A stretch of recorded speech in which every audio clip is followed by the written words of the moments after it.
Woo!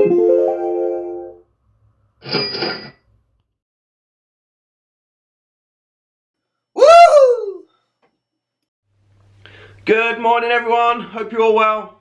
Hope you've been enjoying the other videos. Today's video, guys, is going to be a flying video. So if you don't like the flying, please just skip it, and there'll be an eBay video coming up in a couple of days. Guys, I've got a bit of work to do, so I'm going to go to the unit now. I'm going to do some packing, I'm going to do some listing, and then I'm going to head straight over to the airfield. The weather looks good, so I think I will be flying today. So guys, I'll see you at the airfield. Take care.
Okay guys, so I'm here, I'm going to be flying.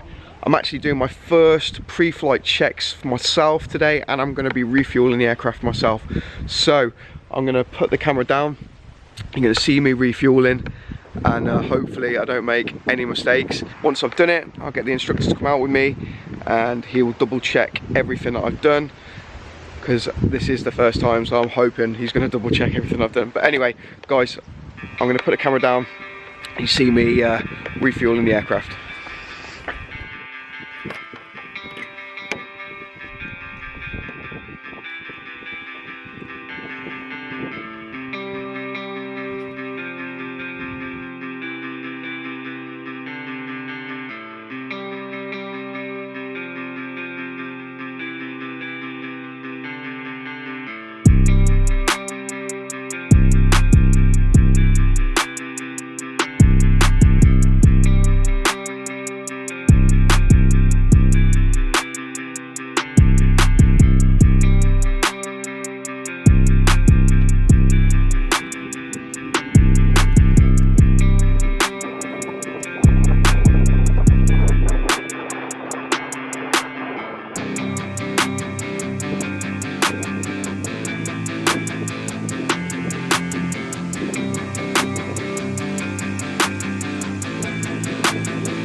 While I'm waiting to go up, I just met a really kind man, and he's just brought me over the other side of the airfield and I've just come over to this aircraft here, and that is a Bulldog. Now, when I was a cadet years and years ago, I flew this. I flew, I don't know, about 15 hours or so in this as a cadet, and I didn't think I'd see one again. So how cool is this? I'm gonna flip the camera around and I'll show you.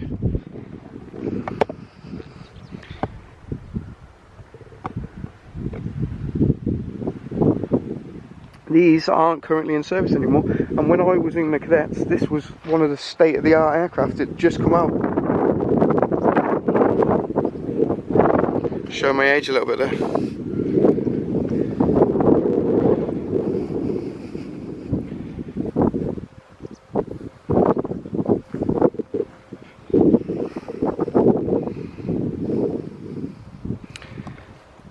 The red and white markings indicate that it's actually a trainer aircraft. So trainer aircrafts are always marked, RAF military trainer aircrafts are always marked in white and red.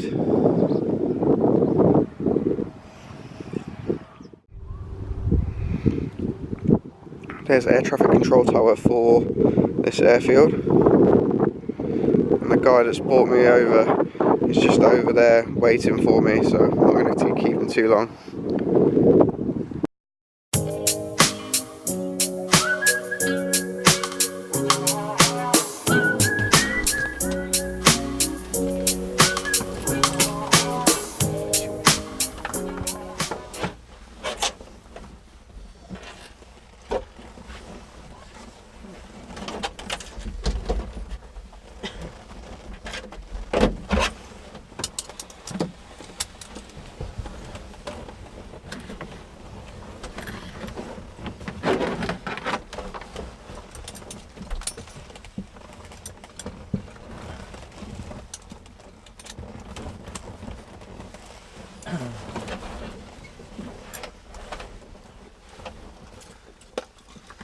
One or two showers about.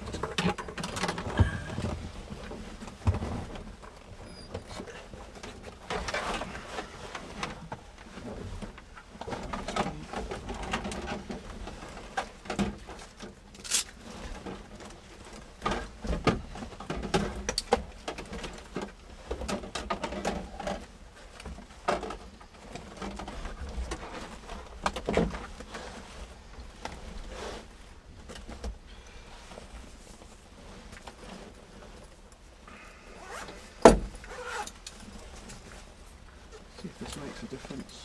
That you have to feel for the point at which okay. pressure. Yeah. For takeoff, then you do set the medium takeoff Okay. position. And so trimmer, anti-collision lights. So in this aircraft it's the strobe button, so the strobe light. So switch it on. We haven't got the electrics on yet, but the lights will come on as soon as you put it on. Should I keep that on now? Yeah, keep it on now. Yeah. Navigation lights? Not at the moment. I think it's bright outside. So hour meter.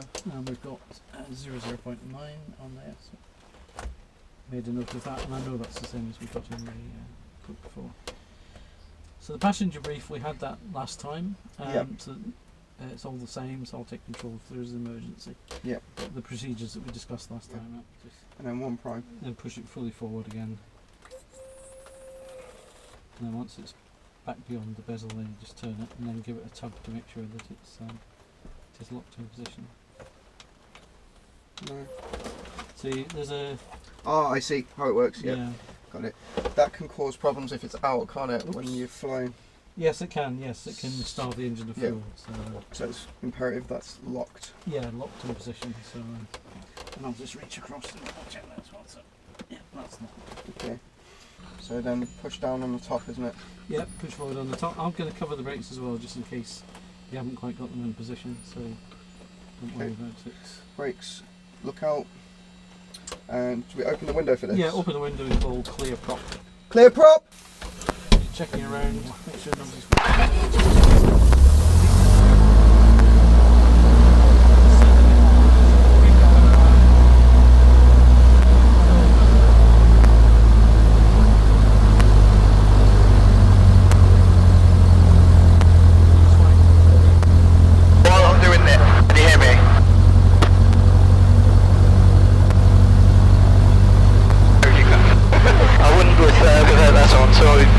Headset on after it started then. Okay, yeah, I can hear myself. So when you do that ignition start, that when you've got to keep your feet on the brakes, I guess? Yes, yeah, because in that situation where you got a bit of excess power, then you could end up shooting across there and running into the fuel geyser, so... Yeah, not a good thing.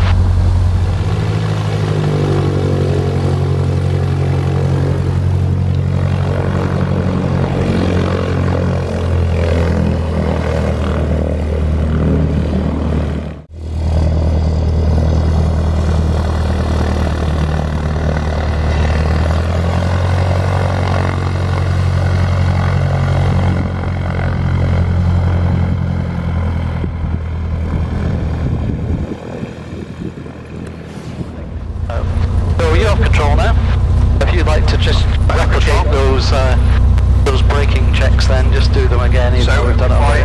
Left rudder. So you're going to do, let's try both brakes together first. Let's get straight back onto the runway first of all.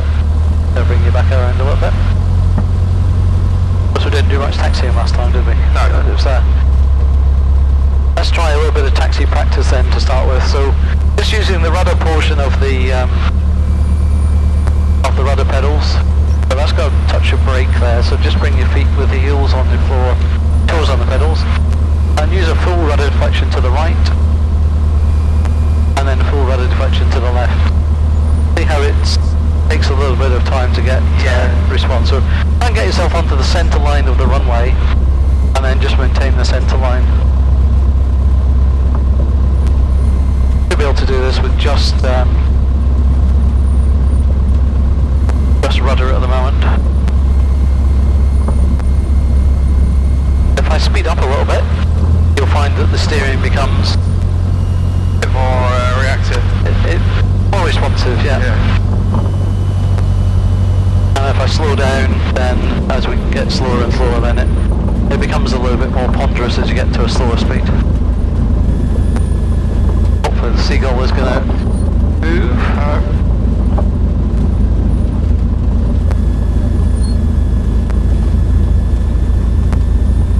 And we're cleared to, oh, he wants us to...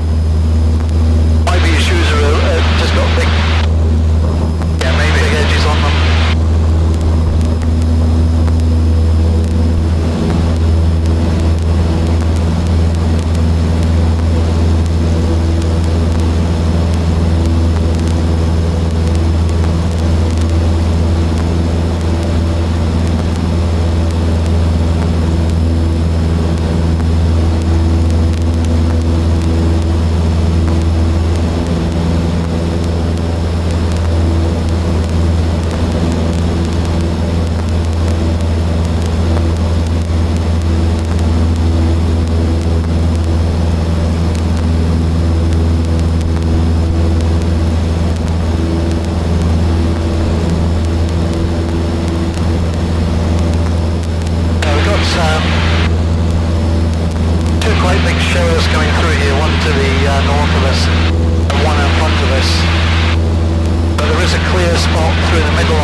is roughly our cruise speed, or cruise power setting, and then set the attitude, and then see if we can get it trimmed again as you did before.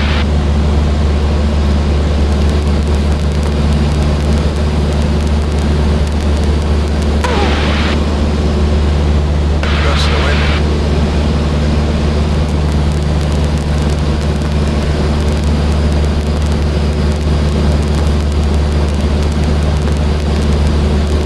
Try and get the attitude right, sending me a little on the high side here. Just push the nose down slightly.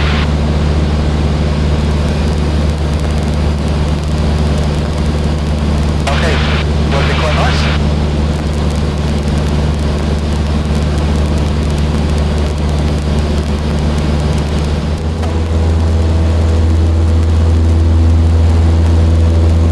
And as the aircraft is accelerating, set the power back to 2200 again.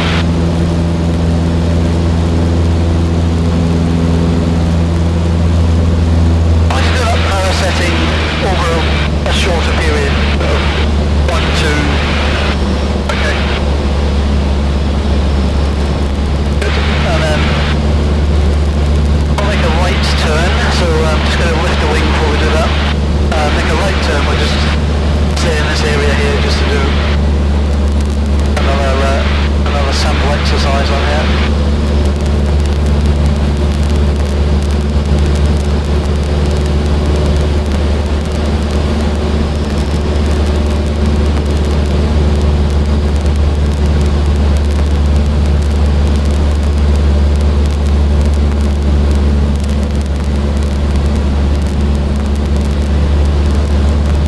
Okay, roll the wings back level again.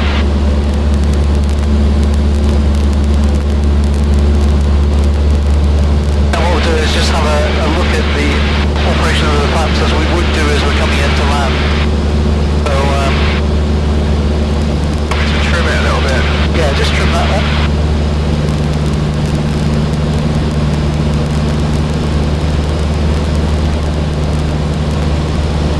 Okay, so what we're going to do now is just to slow the airplane down and then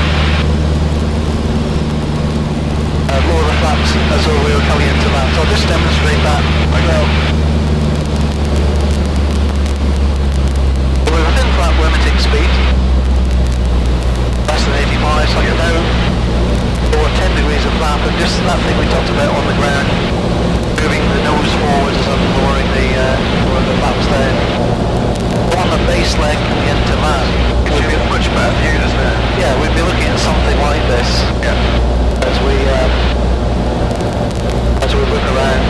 On the base leg we'd have a picture that would look something like this, and then as we go to flaps, full flaps on final, then we'd increase or decrease the pitch down a little bit more to get that sort of picture there. And that's what we do as we're coming into the land on the approach. So I'm just going to raise those back up again. Just keep an eye on this weather, just in case it gives us any issues. Quite fun over there, isn't it? Yeah, it's a bit ropey over that way.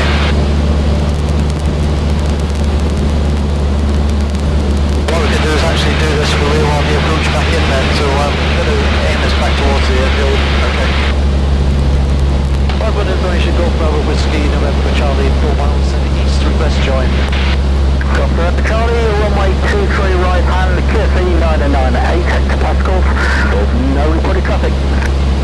Runway 23 right hand, QFE 998 hectopascals, we're positioning for a 4-mile final onto runway 23, Golf Charlie. Roger, Golf final. Local Golf Charlie.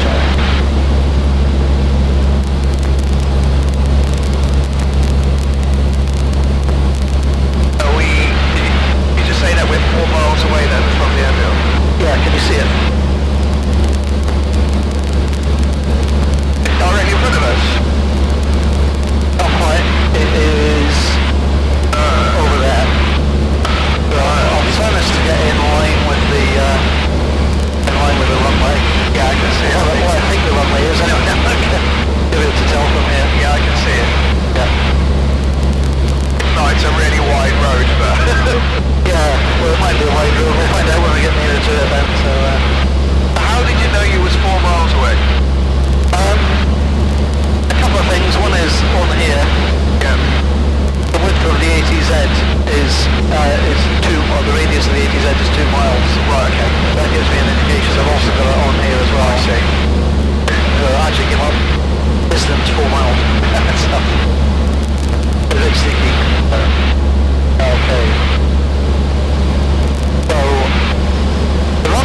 I think we don't want to be out here too much longer, I don't think.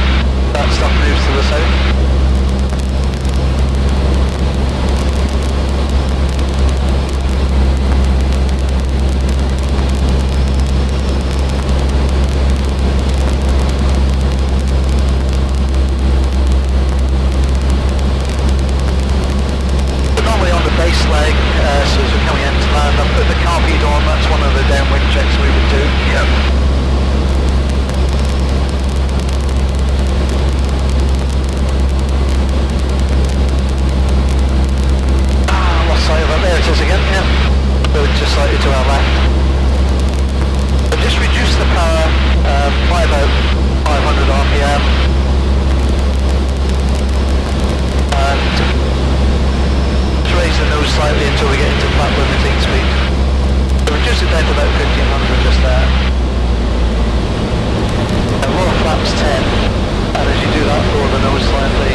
The ground speed is quite low because we had about a 20-25 knot wind against us just there. So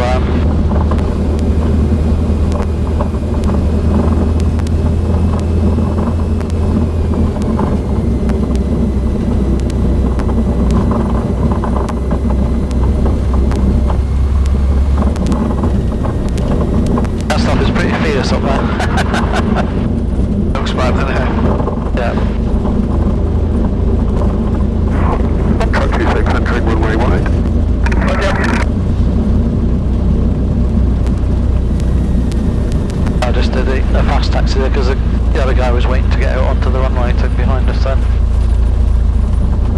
Normally we do come off the runway and get past the hauling point and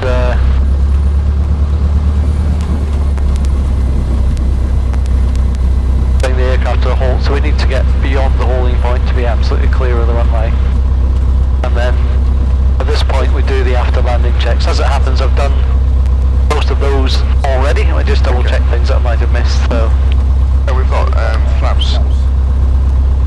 That's all we need. That's after takeoff. So after landing comes later. Where is this? So just go forward one. Here we are, pre-landing and after landing checks. So I see. Okay, so Barbara heat, pulled, which I've done already. Yep. Throttle friction. I never know why we do this, but we loosen it at this stage, so just push that off a little bit. Is it how far can you do it, or does it? The knob will come off eventually. Okay. It's just a case of getting it, but you can make very small movements to the flaps. Already raised. Could be back in the centre, which it is, yeah. Metrics.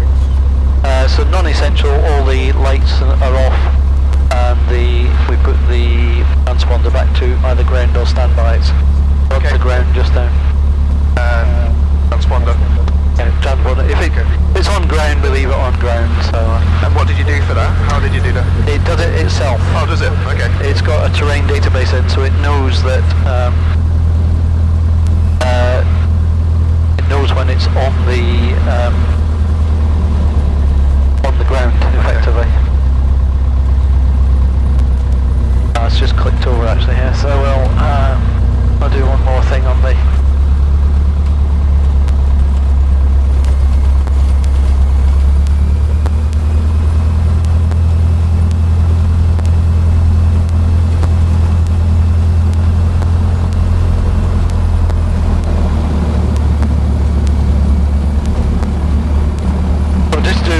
One more part of the exercise then, so as we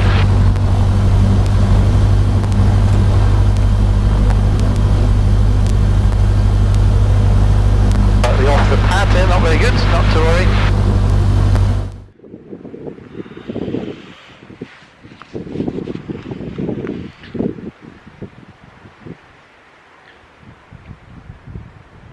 Okay guys, so I'm finished flying for the day. It's been a really good day. It was a little bit overcast when I got in the aircraft, and when we got up there was a few storms, but we avoided them and had a really good lesson. Just over an hour long. So guys, I hope you enjoyed it. If you did, please go in, add that notifications, click a thumbs up, and if you haven't already, please subscribe. But guys, thanks a lot. I appreciate you for watching, and I will see you in the next video. Take care guys, peace out.